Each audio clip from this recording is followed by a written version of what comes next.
Quand les pommes sont récoltées, elles sont acheminées vers les stations de conditionnement où elles sont mises en conservation, puis triées, calibrées et conditionnées avant commercialisation. La pomme étant un fruit fragile, les systèmes de tri et calibrage utilisent l'eau pour convoyer les fruits, pour éviter qu'ils soient choqués pendant le transport. Les anciennes générations de calibreuses n'avaient pas de système de filtration. Des micro-organismes de type bactéries ou champignons pouvaient se développer et l'eau devait être changée très régulièrement, toutes les semaines ou tous les 15 jours, ce qui n'est évidemment ni très économique ni très écologique. Donc un nouveau système de filtration et de traitement de l'eau en circuit fermé a été mis au point il y a une quinzaine d'années, ce qui permettait de conserver l'eau des bains pendant toute la saison ou au moins plusieurs mois. Récemment, un nouveau système de traitement a été développé dans l'objectif de limiter encore plus les problématiques de micro-organismes, comme le Phytophthora. Le Phytophthora fait partie de la flore naturelle des sols. C'est une sorte de champignon qui est présent dans la terre des vergers notamment. Il y a 2 sites pour la contamination. Le premier site, c'est le verger. Lors du passage des tracteurs, certains fruits peuvent être éclaboussés par de la boue et être contaminés à cette occasion. Par ailleurs, comme les palox sont distribués dans le verger quelque temps avant la récolte, souvent, si les conditions sont pluvieuses, ils arrivent en station avec de la terre sur leurs semelles ou sur leurs parois.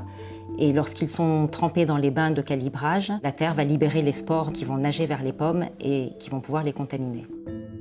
Le Phytophthora pénètre par les lenticelles ou par des micro-fissures de l'épiderme. Ces micro-fissures sont notamment favorisées dans le cas de trempage prolongé, ce qui peut arriver pour des calibres extrêmes qui restent plus longtemps dans les canaux, ou également dans le cas d'une panne du système pendant plusieurs heures. Quand les pommes ont été contaminées au calibrage, ce n'est pas visible au moment de l'emballage ni du départ de la station, mais par contre, la pourriture évolue très vite pendant le transport et dans le circuit de distribution. Et parfois, les fruits arrivent chez le client complètement pourris, avec la peau qui se décolle lorsqu'elle est vraiment très évoluée. Pour évaluer l'efficacité de ce nouveau système de traitement, notre travail au CTIFL va être dans un premier temps d'analyser l'eau, à la fois l'eau du bain intermédiaire et l'eau des canaux. Ces échantillons vont être prélevés plusieurs fois dans la saison et vont être expédiés au laboratoire de phytopathologie du CTIFL pour détecter la présence éventuelle de Phytophthora. En parallèle de ces prélèvements, nous allons procéder à des tests de trempage dans le bain intermédiaire et les canaux et les comparer à des témoins. Quelques semaines plus tard, nous allons donc observer les pommes de ces différents filets en laboratoire pour vérifier si elles ont été ou non contaminées par le Phytophthora. Les pommes arrivent à la station d'expérimentation. Nous avons des chambres froides. On met les lots en conservation.